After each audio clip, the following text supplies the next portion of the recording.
wabarakatuh. Al-Fatihah. A'udzubillah.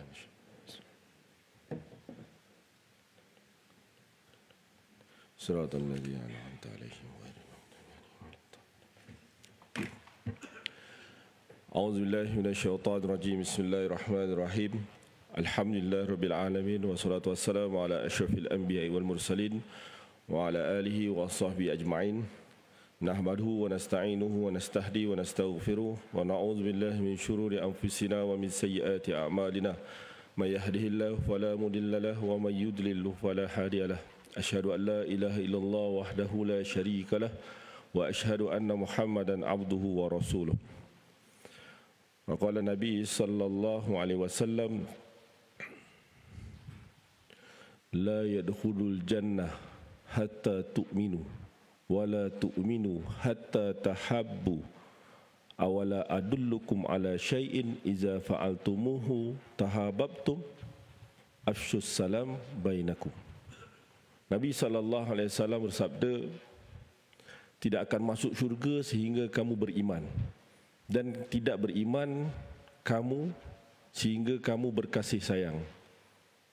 Hendakkah, Nabi SAW bersabda, hendakkah aku tunjukkan kepada engkau apabila engkau melakukan satu perbuatan ini, maka engkau akan berkasih sayang.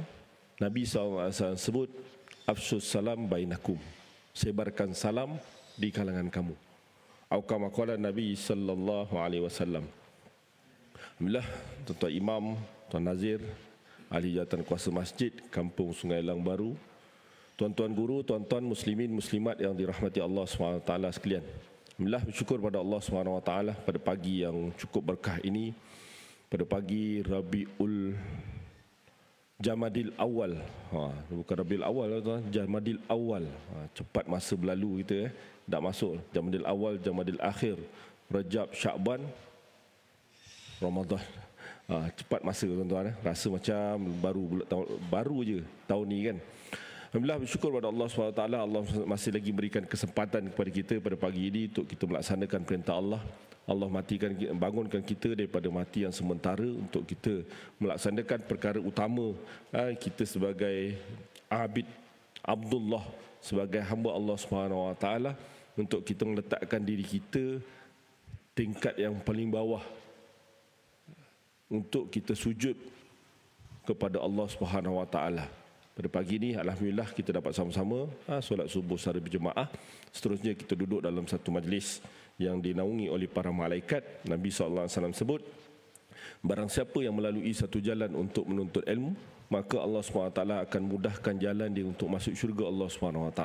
Mudah-mudahan dengan niat kita iktikaf pada pagi ini, niat kita semata-mata kita duduk majlis ilmu kerana Allah SWT, Allah SWT menjadikan asbab kita duduk, Allah SWT kira sebagai pahala dan masukkan kita dalam syurga Allah SWT. Pertamanya saya minta maaf kepada tuan-tuan, suara tak mengizinkan tuan-tuan. Suara macam sengau-sengau sikit, tapi sound system nampak macam okey tuan-tuan. Ada malam tadi pun okey, malam tadi kat Subang kan. Sebelum kita masuk kepada tajuk kita perbincangan pada pagi ini, saya nak bawa tuan-tuan tajuk berkaitan dengan bahaya judi. Ada antara juga salah satu daripada dosa-dosa besar. Saya ingat tuan-tuan, malam tadi saya dijemput jadi panel forum dekat Subang. Dibagi tajuk tu pelik. Disebut ibrah di sebalik angka. Saya duduk fikir tuan-tuan, hari ni kita banyak bermain dengan angka, betul kan? Terutama dari segi nafkah, dari segi ekonomi, dari segi perbelanjaan dan sebagainya, kita banyak bermain dengan angka. Hari ini juga kalau lelaki, tuan-tuan, minta maaf, muslimat, kalau lelaki kalau jumpa saya, tuan-tuan, dia banyak juga kalau lelaki duduk kat kopi juga bermain dengan angka. Dia tak main satu, tuan-tuan. Dia main dalam surah An-Nisa, fankihu ma tabalakum minan nisa masna wa sulasa wa ruba'. Tu dia main tu, tuan-tuan. Dia main angka 2, 3, 4 kalau kat kedai kopi lah, tuan-tuan. Dekat pejabat agama tak berani. Jarang-jarang lah jumpa. Ada orang datang buat permohonan untuk yang kedua dan ketiga, tapi jarang-jarang. Dia banyak sembang kedai kopi. Tapi tu hukum, tuan-tuan. Juga bermain dengan angka. Saya nak bawa tuan-tuan, saya nak kongsi dengan tuan-tuan, angka ni dia boleh membawa kita ke syurga. Ada juga angka yang boleh membawa kita ke neraka Allah SWT. Saya nak cerita tuan-tuan bagaimana angka ni Angka yang paling besar yang akan bawa kita ke syurga Allah SWT, tuan-tuan tahu angka apa? Cuma angka ni tuan-tuan jangan pergi kedai nombor ekor. Oh mentang-mentang ni ada ong ni, angka terbaik ni. Masuk syurga. Tak tuan-tuan. Angka tu apa tuan-tuan? 2, 4, 4, 3, 4. Itu angka yang paling baik dan angka terbaik yang menjadi salah satu asbab untuk kita masuk syurga. Apa tu angka dia? Solat subuh, zuhur, asar, maghrib dan isyak. Sebab tu Nabi SAW sebut perkara pertama yang Allah SWT akan hisab kita, tanya kita di akhirat kelak, perkara pertama ialah berkaitan dengan angka ni. 2, 4, 4, 3, 4 kita buat tak buat? Kita solat kita buat tak buat? Baik solat kita atas muka dunia ni tuan-tuan, maka baiklah seluruh amalan kita. Apabila dihisap, buruklah kita punya solat, maka habis kita punya semua amalan yang lain tuan-tuan. Tuan-tuan hebat sedekah ke, tuan-tuan hebat tahajud ke, tuan-tuan hebat berceramah ke, tuan-tuan hebat berkhuah ke, semua tuan-tuan hebat di atas muka bumi Allah SWT. Tapi 2, 4, 4, 3, 4 ni tuan-tuan kita tak jaga, maka pada pandangan Allah SWT kita tak hebat pun. Tak ada pun. Ni numbers yang akan bawa kita ke syurga. Dan juga ada satu lagi number yang sangat mulia tuan-tuan, yang Allah SWT turunkan asbab kita jadi mulia hari ini. Iaitu nombor dia apa tuan-tuan? 6236. Tu nombor juga tuan-tuan. Tahu tuan-tuan 6236 tu nombor apa? Ayat Al-Quran. Ada orang sebut 6666 kan. Tapi sebenarnya 6236 tak silap saya. Takut salah juga tuan-tuan. Sebab saya pernah ada satu ceramah tu, saya tanya nuzul Quran tak silap. Yang jawab budak kecil umur 10 tahun tepat. Yang lain tak tepat tuan-tuan. Budak 10 tahun tu tepat, dapatlah RM20 tu. Tu ini juga nombor yang boleh membawa kita ke syurga. Kita jadi mulia sebab nombor ni tuan-tuan. Bukanlah nombor tu, ayat Al-Quran. Kita mulia sebab Al-Quran. Malaikat Jibril malaikat biasa tuan-tuan, tetapi asbab malaikat Jibril membawa Al-Quran daripada Allah SWT kepada Nabi SAW, maka asbab itu malaikat Jibril jadi mulia. Hari ini kita jadi mulia sebab apa tuan-tuan? Sebab Allah SWT turunkan Al-Quran kepada Nabi SAW, dan Nabi SAW menjadi Nabi yang paling mulia, yang paling Allah SWT sayang. Dan kita juga kena tempias je lah. Sebab kita jadi umat Nabi SAW, maka kita dapat kelebihan tu. Sebab itu tuan-tuan kita kena rasa syukur. Itu 2 nombor yang paling utama tuan-tuan. Nak cerita nombor ni banyak lagi. Tapi tajuk kita bukan tu. Tetapi ada juga nombor tuan-tuan yang akan bawa kita ke neraka Allah SWT. Apa tuan-tuan? Tu yang tajuk kita pada pagi ni, iaitu berkaitan dengan judi. Walaupun judi bukan semua berkaitan dengan numbers. Tak. Tapi dia berkaitan dengan duit, dia berkaitan dengan tikaman. Kalau tuan-tuan pergi kedai nombor ekor je lah, dia adalah nombor-nombor yang luck tak luck kan, lucky draw dan sebagainya. Itu yang bahaya tuan-tuan. Itu nombor yang akan bawa kita ke neraka Allah SWT. Jangan kata orang duduk dalam masjid pakai jubah, pakai baju bayu, pakai songkok, pakai kopiah, tak ada duduk tuan-tuan kat kedai nombor ekor. Ada. Tapi kadang-kadang senyap-senyap tuan-tuan. Bukan tuan-tuan lah, bukan orang Sungai Lang, bukan, ni orang lain, orang kat luar negara tuan-tuan. Ada juga tuan-tuan. Kadang-kadang dia pakai ejen, pakai ejen, dia lantik orang untuk orang lain, orang non-Muslim pula belikan untuk dia. Ada juga yang kita tangkap baru ni, pakai baju Melayu tuan-tuan, balik kerja Jumaat. Pekerja kerajaan lah tu kot, ataupun pekerja lah. Tengok tangkap kena ni. Saya pernah, dulu saya buat satu kursus, saya duduk kat Eldas tu, buat kursus untuk jawatan kuasa masjid. Sebab jawatan kuasa masjid ni dia ada satu kuasa tuan-tuan. Yang tak dekat, dulu ada dekat, sekarang tak dekat. Dia jawatan tak semua. Nazir, imam, bilal, syiah. Tapi takut lah biasa nak buat. Dia ada jawatan, dia ada kuasa, pokok kuasa. Boleh tangkap orang tuan-tuan. Dia boleh amal makruf, nahi mungkar. Kita juga boleh buat amal makruf, nahi mungkar.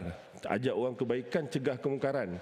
Tetapi dari segi undang-undang untuk kita tangkap dan sebagainya, proses-proses tu 4 jawatan ni je ada yang kita boleh buat. Saya pernah buat kat Eldah tu, kita buat bacaan enakmen tata cara jenayah syariah. Salah satunya berkaitan dengan judi ni tuan-tuan. Walaupun judi ni dia punya hukuman rendah je, RM3,000, 2 tahun penjara. Biasa kalau kena tangkap pun biasa ratus-ratus kena tuan-tuan. Paling tinggi pun RM1,000 je. Walaupun maksimum RM3,000, 2 tahun penjara. Jaranglah orang kena main judi kena tangkap sampai kena penjara, tak ada tuan-tuan. Hatta orang yang nak melakukan persetubuhan untuk berzina pun jarang-jarang kena penjara. Apatah lagi orang main-main macam ni kan.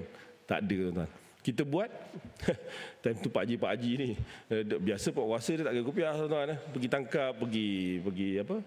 Pergi hotel, pergi kedai judi. Tapi time tu kita buat praktikal real.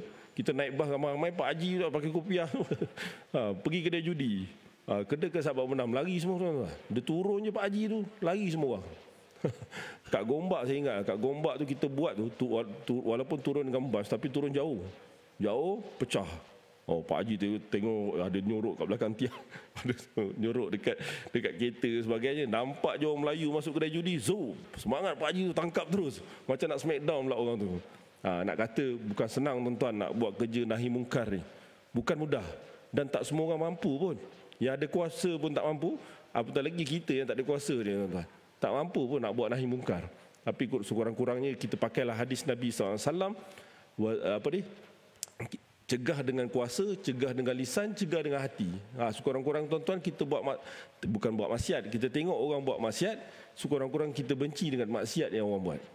Hari ini maksiat berlaku di sekeliling kita yang sangat banyak tuan-tuan. Sangat banyak. Sama ada maksiat itu berlaku dalam rumah, sama ada maksiat itu ketika kita bersendirian. Ini maksiat paling banyak lah. Maksiat ketika bersendirian. Ingat orang kat depan ni tak banyak buat maksiat, banyak tuan-tuan. Sebab tu hari-hari kena istighfar. Banyak sangat. Lagi-lagi kita buka handset kita kan. Swipe. Tengok orang tak tahu aurat. Tengok orang mengumpat. Tengok orang fitnah. Tengok orang buat itu. Tengok. Dosa berjalan tuan-tuan. 24 jam dosa berjalan. Belum lagi yang kita posting lagi. Sebab tu tuan-tuan pegang dengan hadis Nabi SAW yang saya sebut 3-4 bulan lepas berkaitan dengan sombong kan. La yadkhulul jannah man kana fi qalbihi mithqala zarratin min kibr. Tidak akan masuk syurga barang siapa yang dalam hatinya ada sifat sombong walaupun sebesar zarah. Ini sombong tuan-tuan. Ini semua yang kita buat ni, semua kita sombong. Buat maksiat ni sombong lah. Kita sombong dengan Allah, kita sombong dengan Rasulullah, kita sombong dengan manusia. Sebab benda-benda ni semua kena jaga tuan-tuan. Sebab kita hidup tak lama. Kita nak masuk syurga, tak ada orang nak masuk neraka Allah SWT. Jadikan pengajaran tuan-tuan. Hari ni mati bila-bila masa. Berapa ramai sahabat-sahabat kita Sungai Lang Baru, Sungai Lang Tengah, Sungai Kelambu. Ni sungai-sungai 3 ni tuan-tuan. Dalam 2-3 hari ni terlalu banyak berita-berita kematian yang kita terima tuan-tuan. Bukan orang tua je, orang muda-muda tuan-tuan. Nak kata mati tu bila-bila masa Allah SWT boleh panggil kita. Tuan-tuan boleh hayati surah Al-Ghafir. Surah Al-Ghafir ayat 67. Cerita tentang penciptaan manusia, sehinggalah Allah SWT matikan, sehinggalah Allah SWT jadikan kita tua, dan sehinggalah Allah SWT tak sampai tua pun Allah boleh panggil kita. Dan yang pasti kita akan mati tuan-tuan. Tuan-tuan yang mati Allah SWT. Itu mukadimah pada pagi ini untuk sama-sama kita muhasabah tuan-tuan dalam kehidupan kita. Sebab ialah saya risau tuan-tuan. Hari ini sahabat-sahabat kita, saudara kita di Palestin sedang berjuang. Hari ini juga kita bermain dengan angka. Angka apa tuan-tuan? Angka orang mati tiap-tiap hari. Kita boleh dengar Abu Ubaidah cerita, kita dapat banyak tank sekian. Alhamdulillah, itu perjuangan mereka untuk mempertahankan maqasid syariah mereka. Mereka nak mempertahankan nyawa, mereka nak mempertahankan harta, mereka nak mempertahankan nasab, mereka nak mempertahankan agama yang paling tinggi tuan-tuan. Ada 5 maqasid, itu semua dah ada kat mereka. Mereka berjuang. Hari ini juga hari ini kita dapat berita tuan-tuan. Kita tahu berapa orang mati sekian. Kita tak nak tuan-tuan baca tu tiap-tiap hari bertambah dan dia memerlukan bantuan daripada kita, tindakan daripada kita. Jangan tuan-tuan baca WhatsApp, alah kesiannya. Tak sampai tuan-tuan. Paling kurang ada sedekah yang kita bagi walaupun 10 sen, walaupun sedikit. Ada doa yang kita tadahkan, menangis depan Allah khusus untuk mereka, untuk bantu mereka dan sebagainya. Sebab hari ini kita tak rasa. Hari ini kita duduk dalam lingkungan yang selesa tuan-tuan. Selesa. Sebab tu nampak maksiat pun tak ada apa-apa tuan-tuan. Ni ada maksiat terbesar. Bukanlah terbesar, ada juga maksiat akan berlaku juga tuan-tuan di ibu negara dalam 3-4 hari akan datang. Tuan-tuan kena sedar tuan-tuan. Bala Allah SWT turun ni, dia bukan turun dekat tempat orang buat maksiat je. Dia akan turun kepada semua orang. Tu kita kena fikir dan risaulah. Dalam hati kita tuan-tuan nampak maksiat, ada maksiat yang akan berlaku di sekeliling kita, paling kurang wazalika adaful iman, kita kena ada rasa dalam hati kita, ni tak boleh buat. Ni tak boleh, kena ada tuan-tuan. Walaupun bantahan itu datang daripada hati kita, kena ada perasaan itu. Jangan sampai tak ada, biarlah dia nak buat. kan orang non-Muslim. Biarkanlah dia nak buat, kan orang tak bukan Islam. Ingat orang bukan Islam je ke tuan-tuan? Tuan-tuan pergi konsert, agak-agak orang Islam ke bukan Islam ramai. Tengok anak-anak muda kita pakai tudung lagi. Mujur orang pakai jubah tak pergi ya tuan-tuan. Tu bab maksiat berlaku tuan-tuan. Walaupun kata nyanyi je ustaz, apa salahnya tempat umum pun. Tapi kan berlaku percampuran antara lelaki dan perempuan dan sebagainya. Tu maksiat tuan-tuan. Takut kita takut. Kita cakap boleh, tapi takut-takut kita dan juga keluarga kita juga terlibat. Kita minta jauh daripada Allah Subhanahu Wa Taala. Tuan-tuan, judi ni dah jadi satu perkara biasa. Kita macam tak ada rasa apa-apa kan. Kita pergi banting. Banting ni bandar kecil je. Bandar kecil je tuan-tuan. Kita bukan pergi Las Vegas. Kalau pergi Las Vegas, di antara pusat judi terbesar dunia tuan-tuan. Tapi kat Malaysia kita juga Las Vegas Malaysia tuan-tuan. Walaupun dekat Banting tak nampak lah. Tapi banyak kan kedai sport toto, kedai itu, kedai ini. Itu judi moden tuan-tuan. Judi moden satu kat kedai, satu lagi dekat dalam handset ni lah. Judi online. Tu yang berlaku. Tapi ada juga judi yang old school ni tuan-tuan. Judi old school. Tikam, main tikaman. Kadang-kadang main sabung sabung ayam. Nampak macam tak ada, tapi ada tu apa. Yang biasa kan ada kena tangkap kat dalam hutan kan. Main sabung-sabung ayam, peminat ayam lah. Tak salah tuan-tuan nak minat ayam kampung tu. Tak salah pun. Tapi dah diperjudikan, dipertaruhkan pula dengan duit, maka dia jadi judi. Dan juga ada juga perbincangan berkaitan dengan musabaqah. Musabaqah, nama cantik tuan-tuan. Musabaqah iaitu pertandingan. Ada juga pertandingan yang kita rasa macam pertandingan biasa je. Tapi ada juga pertandingan yang kadang-kadang kita buat pertandingan tu sebenarnya ada unsur-unsur judi. Sebab itu pagi ni banyak tuan-tuan sebenarnya kalau nak dibincangkan berkaitan dengan judi, saya akan bagi tajuk, kemudian kita tengok hukum dia. Tak jelas lah. Dia sebab tebal tuan-tuan. Banyak berkaitan dengan pembahasan berkaitan dengan judi ni. Tuan-tuan mati Allah SWT, judi kalau tengok tafsiran dia, banyak tafsiran dia ni. Permainan dengan memakai wang dan lain-lain sebagai taruhan, ataupun dipanggil al-maisir ataupun qimar. Sebab itu Allah SWT sebut dalam Al-Quran peringkat-peringkat pengharaman judi ni. Tapi kita tengok mukadimah tu, tafsiran berkaitan dengan judi ni dari segi istilah. Ibnu Hajar Al-Haytami menyebut judi adalah merujuk kepada sebarang jenis pertaruhan. Ibnu Qayyim Al-Jauziyah, ini ulama hebat juga tuan-tuan. Dia sebut apa? Judi adalah suatu situasi di mana salah seorang daripada keduanya untuk menang ataupun kalah. Itu confirm judi tuan-tuan. Dia pertaruhan. Dia mesti ada dua orang. Dia tak boleh judi tu tuan-tuan judi main seorang-seorang. Dia tak jadi.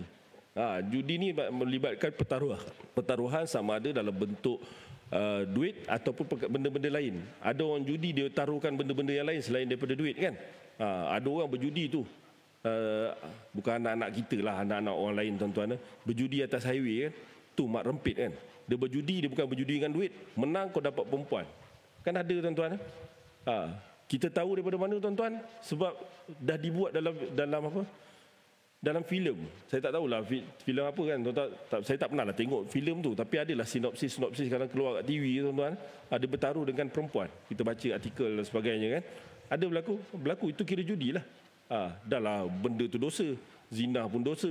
Judi lagi. Banyak tuan-tuan berangkai-rangkai. Judi dia punya dosa yang kita dapat.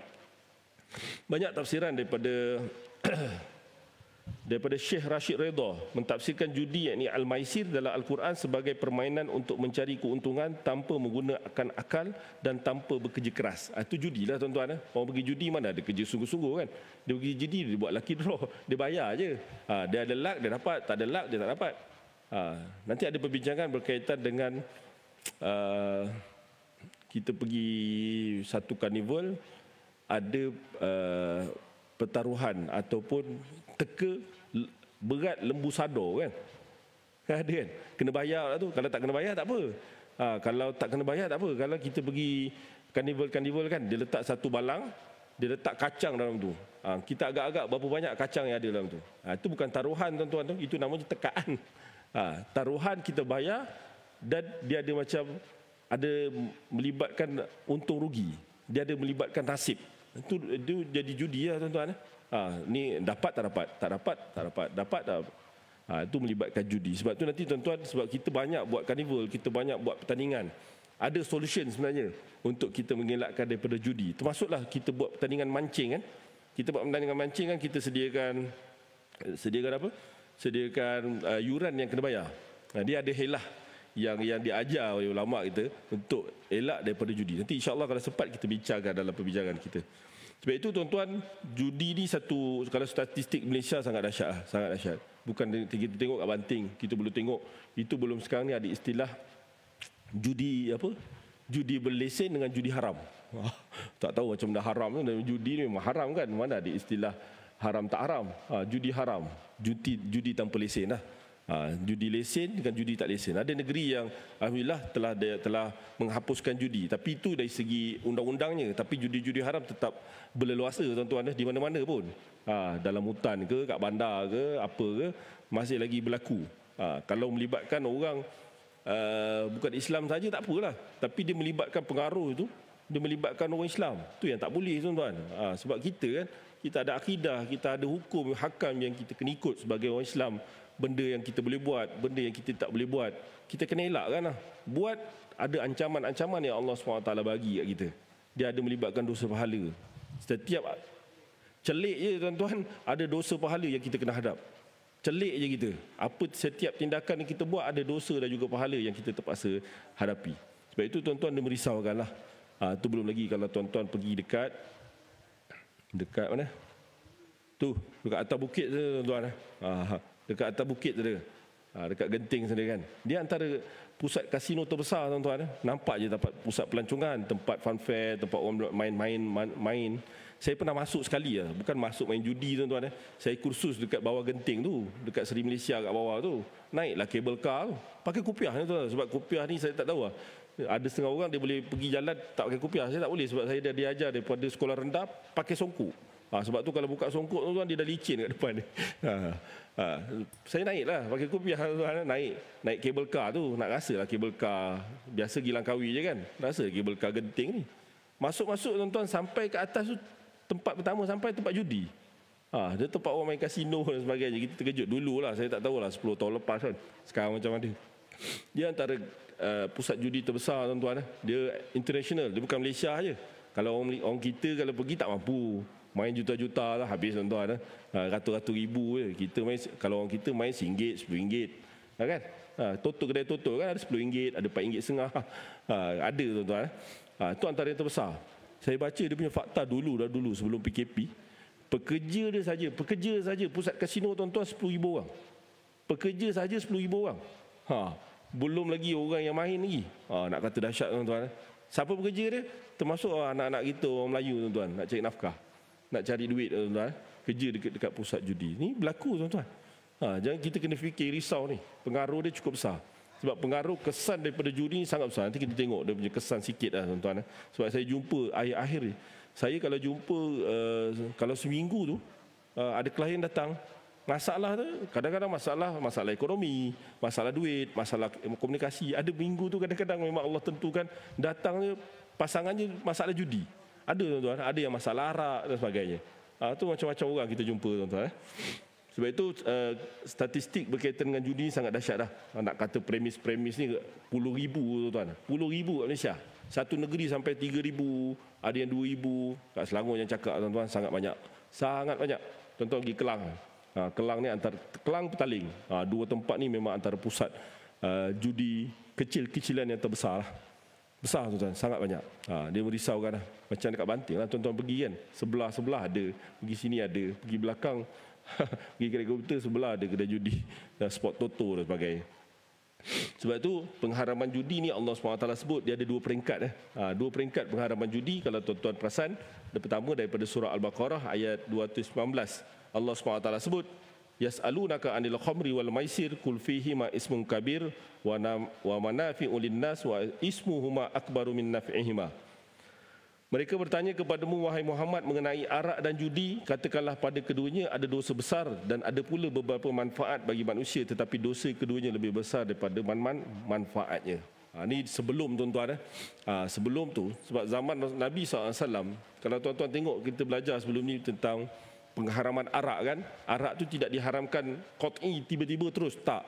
Dia ada 4 peringkat. Bagi peringatan, Kemudian jangan minum arak sebelum solat dan sebagainya. Ada peringkat-peringkat dia. Begitu juga dengan judi, dia ada peringkat-peringkat dia. Bagi awareness lah. Macam kita lah tuan-tuan. Kerajaan ke, pihak agensi ke, organisasi jaiz pun nak buat satu perkara, dia tak boleh tiba-tiba. Dia bagi awareness, bagi kesedaran kepada manusia, bagi sini sekian. Dia bukan secara tiba-tiba. Kena bagi kesedaran, awareness ni dulu. Supaya manusia tu dapat laksanakan peraturan itu secara berlapang dada. Dapat terima sesuatu ketetapan itu. Begitu juga Al-Quran tuan. Dia bukan sekali tiba-tiba, tak. Begitu juga dengan judi. Kemudian barulah turun ayat berkaitan dengan judi ni. Ayat yang kedua, ayat 90 daripada surah Al-Ma'idah. Dirangkumkan semua tuan-tuan. Pengharaman itu bukan judi je, semua dekat dalam tu. Ya ayyuhallazina amanu innamal khamru wal maisir wal ansab wal azlamu rijsum min amali syaitan fajtanibuhu la'allakum tuflihun.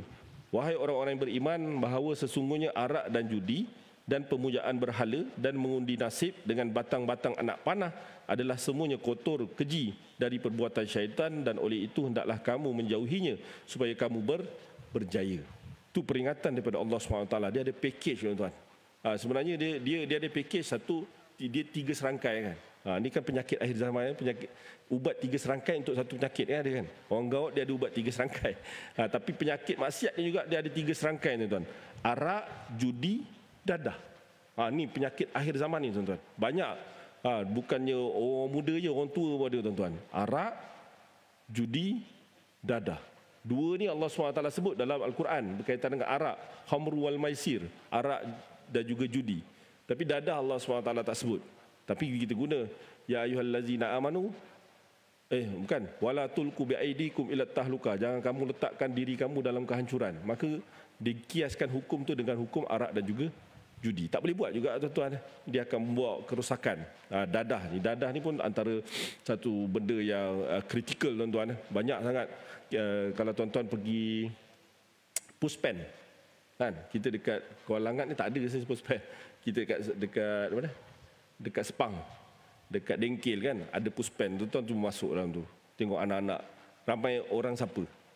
Ramai orang Melayu tuan-tuan. 80%, hampir 90% anak-anak kita. Kalau tuan pergi AADK kan, Agensi Anti Dadah Kebangsaan, ramainya anak-anak kita tuan-tuan. Bukan kat agensi itu memang orang kita je semua kerja. Tapi yang terlibat dengan dadah ni ramainya orang anak-anak muda kita. Sebab itu saya jumpa, kesian tuan-tuan, kes-kes perceraian sebab dadah ni. Saya cerita tuan-tuan sebelum ni kan, pergi mahkamah ni untuk bagi jawatan kuasa pendamai, kaunseling antara pasangan suami isteri ni. Bayangkanlah, kena gari tu. Walaupun dadah, saya ingat daripada penjara biasa je kena gari. Rupanya kalau dadah ni dibawa keluar juga, bukan ada penjaga je. Waktu sesi tak akan dibuka. Dia sesi dengan saya sejam lah tuan-tuan. Kalau nak menulis pun macam tu je, kena gari. Daripada Puspen kan, biasa ada Puspen ni, dia punya pasangan biasa minta cerai tuan-tuan, bagi pengajaran. Sebab itu tuan-tuan, kita kena elakkan perkara ni, sebab dia memberikan kesan yang sangat besar dalam kehidupan kita. Kesan daripada judi, pertama tuan-tuan, lalai daripada tanggungjawab yang dipikul. Ni kes banyak tuan-tuan. Lagi-lagi ketua keluarga yang terlibat dengan judi. Saya jumpa ramai tuan-tuan. Orang muda ada, orang yang tak berapa muda pun ada ni. Ada je. Ustaz, saya punya suami ni dah 20 tahun dengan judi je. Habis saya punya gelang, sampai saya punya cincin, rantai semua habis dah kena gadai dah. Kesan daripada judi. Kesan daripada pertaruhan ni, dia dah jadi habit, dia dah jadi satu kebiasaan dah. Tak dapat judi tu macam isap okok tuan-tuan. Dia macam isap dadah lah, sama lah tuan. 3 serangkai tu kan, judi, arak, dadah ni. Dia jadi gian tuan-tuan.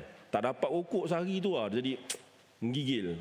Begitu juga dengan orang yang terlibat dengan judi tuan-tuan. Selagi dia tak ada bertaruh, dia tahu dah, dia pergi, dia confirm kalah ni.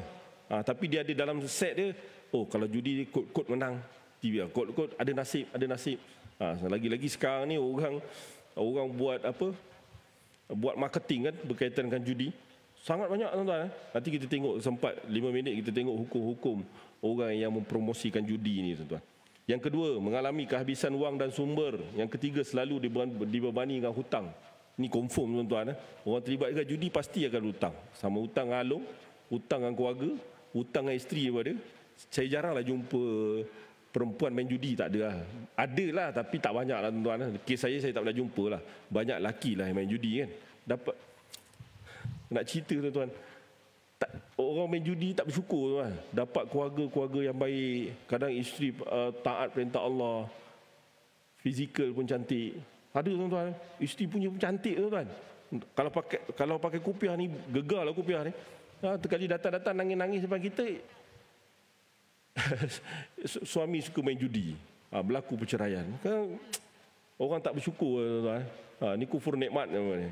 Tapi itulah realiti ujian yang Allah SWT bagi kepada pasangan-pasangan ni tuan-tuan. Sebab judi orang berbunuh-bunuhan kan, tak dapat duit kena bunuh keluarga, kena bunuh mak ayah, kena bunuh ada. Bergaduh, putus saudara dan sebagainya sebab judi. Dia judi dadah sama tuan-tuan.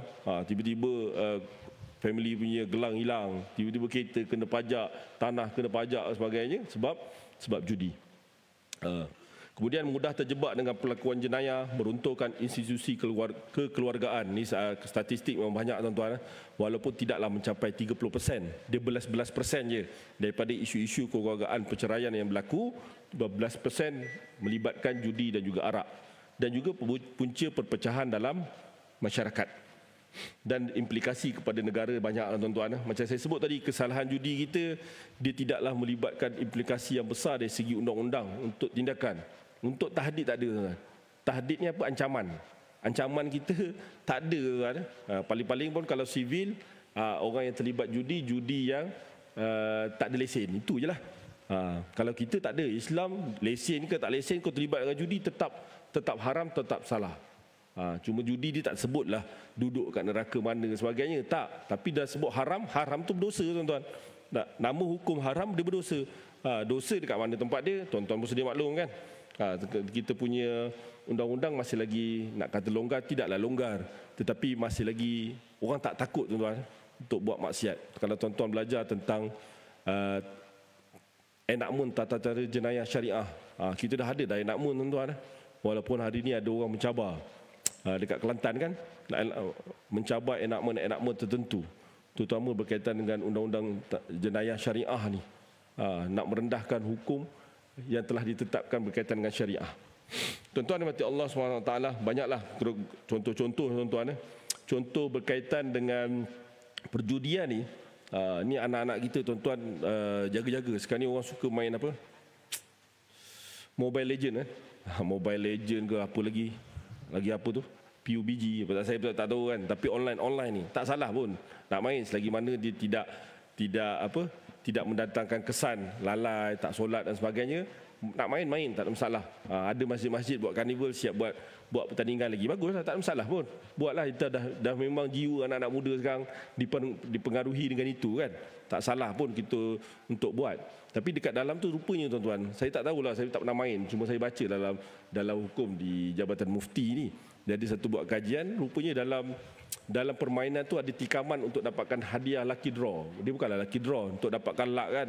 Dia ada dapatlah dia punya senjata lebih canggih daripada dia beli. Dia beli biar boleh. Kalau masuk dalam tu, tuan-tuan beli online, beli barang ni, beli ni, itu tak apa. Dia bukan melibatkan judi, melibatkan jual beli. Tetapi kalau melibatkan tikaman, dia haram tuan-tuan. Dia panggil UC lah. UC ni unknown cash. Tak nak cerita tuan-tuan pun, kita tak nak main tuan-tuan. Tak tahu benda je.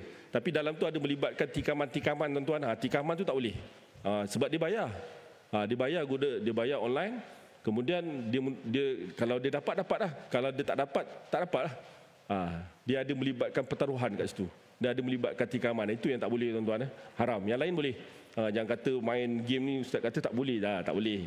Dia panjanglah perbincangan dia tuan-tuan, ada beberapa slide. Kemudian ada hukum memakai baju yang berlogo syarikat arak dan juga judi.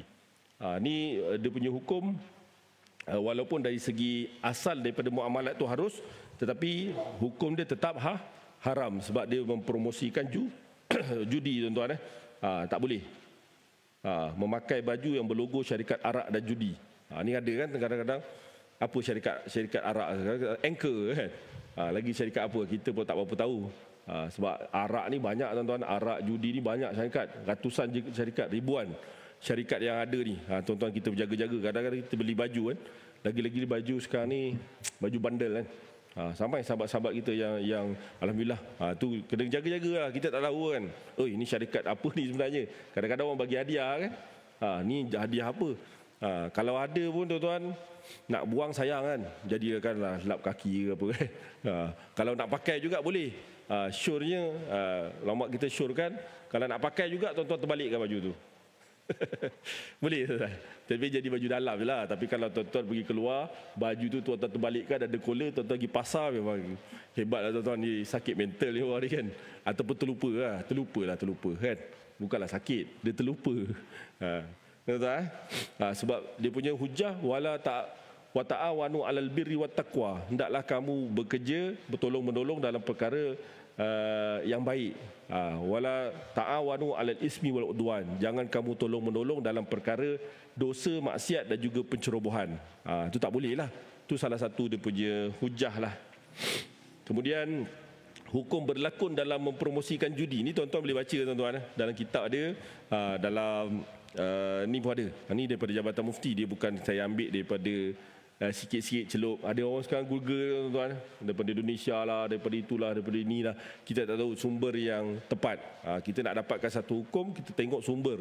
Walaupun kita boleh search dan sebagainya kan, kita kena tengok lah daripada mana dia punya sumber-sumber tu tuan-tuan. Kena yang sahih lah. Takut-takut kita belajar lain pula daripada apa ustaz ajar kan. Okey, hukum berlakon dalam mempromosikan judi. Hukum berlakon mempromosikan judi adalah haram dan dilarang. Tak boleh lah. Kan ada anak-anak kita kan nak dapat duit lebih tuan-tuan. Buat iklan. Dia promosi judi lebih kepada iklan. Walaupun ada daripada lakonan, tetapi lakonan dalam bentuk iklan lah untuk mempromosikan. Banyak dalam TV kan tuan-tuan. Kalau buat rokok ni jarang lah. Dulu banyak Dunhill kan.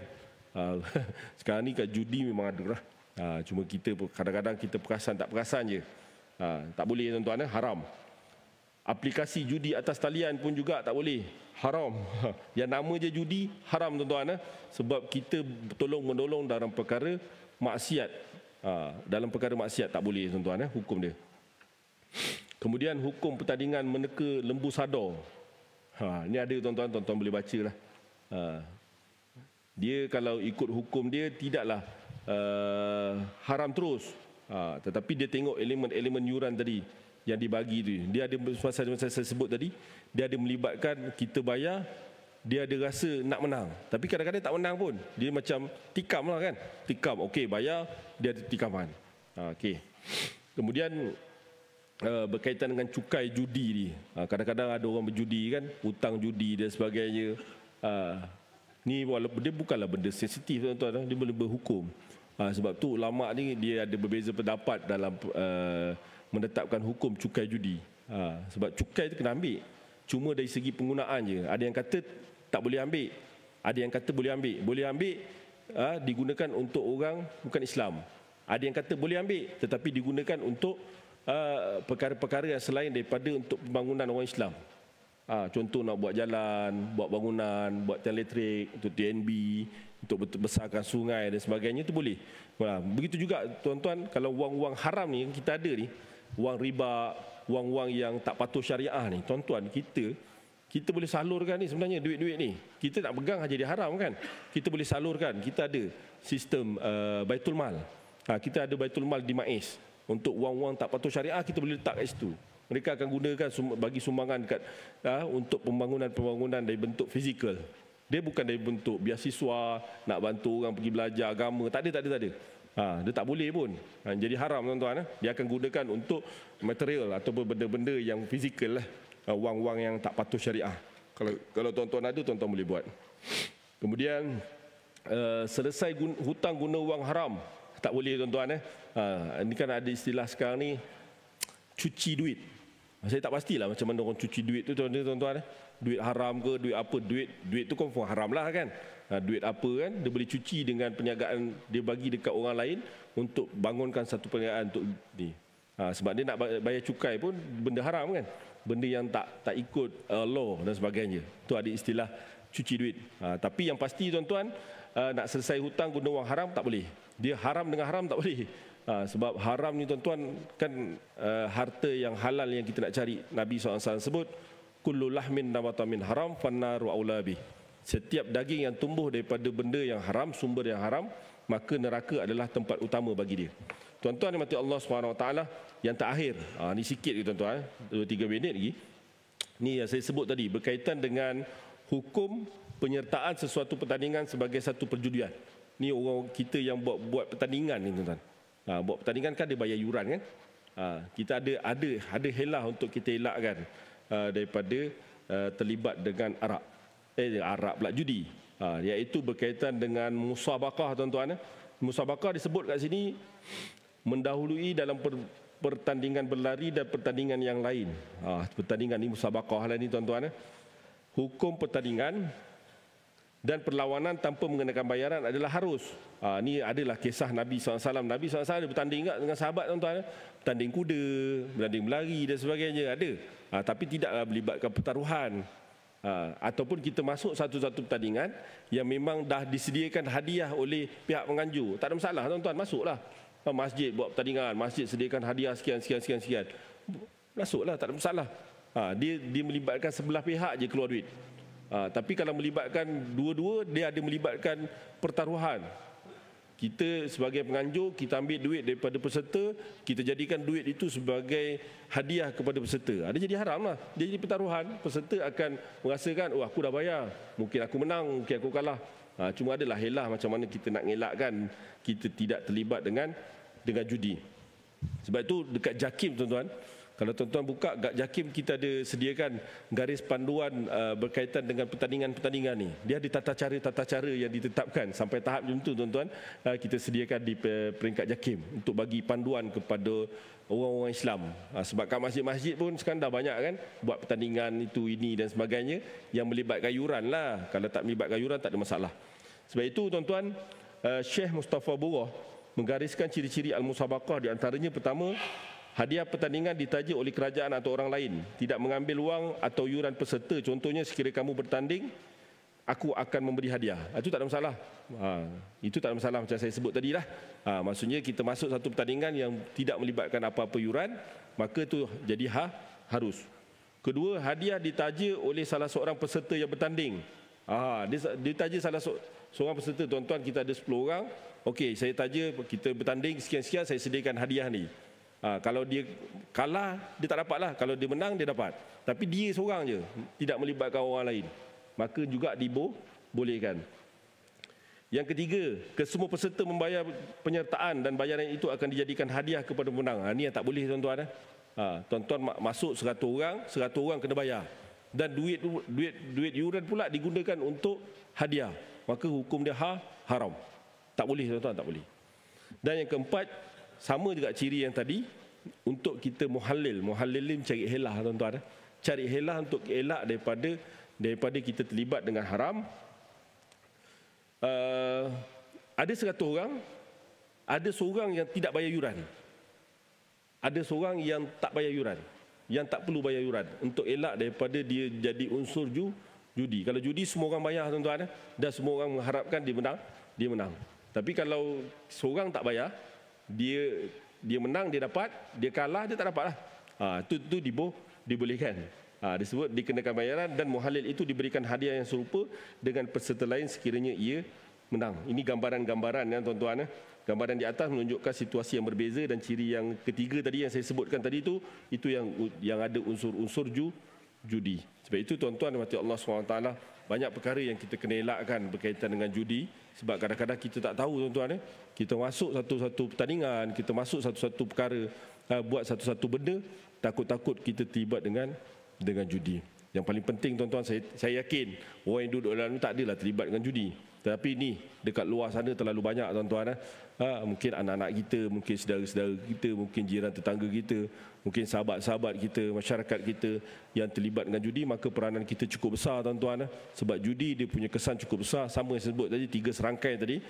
Judi, arak dan juga dadah ni satu maksiat yang nampak macam biasa, tetapi memberikan impak cukup besar dalam masyarakat kita, pengaruh kepada masyarakat, dan lebih-lebih lagi dia menjauhkan kita daripada Allah Subhanahu wa taala. Tuan-tuan dan Allah Subhanahu wa taala, saya sekadar tu untuk kita punya perbincangan pada pagi ini panjang. Banyak kita yang kita bincangkan, tapi secara ringkas tuan-tuan boleh baca secara detail tuan-tuan. Ilmu ni tuan-tuan kita baca dengan hujah. Cuma pagi ni kita tak sempat nak bincangkan secara detail setiap satu-satu hukum tu. Tuan-tuan kita kena banyak membaca daripada sumber-sumber yang sahih lah, daripada kitab, daripada penulisan-penulisan daripada organisasi, daripada ahli-ahli yang pakar lah, bukan daripada orang yang berikan pandangan semata-mata. Wallahu alam, sekadar itu untuk kita punya perbincangan pada pagi ini. Yang baik datang daripada Allah Subhanahu Wa Taala, yang kurang lemah itu atas kelemahan diri saya sendiri. Aqulu qouli hadza wa astaghfirullahal azim li wa lakum. Wassalamualaikum warahmatullahi wabarakatuh. Subhanakallahumma hamdika asyhadu an la ilaha illa anta astaghfiruka wa atubu ilaik. Bismillahirrahmanirrahim. Wal 'asri innal insana lafi khusr illa allazina amanu wa 'amilus solihat wa tawassaw bil haqq wa tawassaw bis sabr.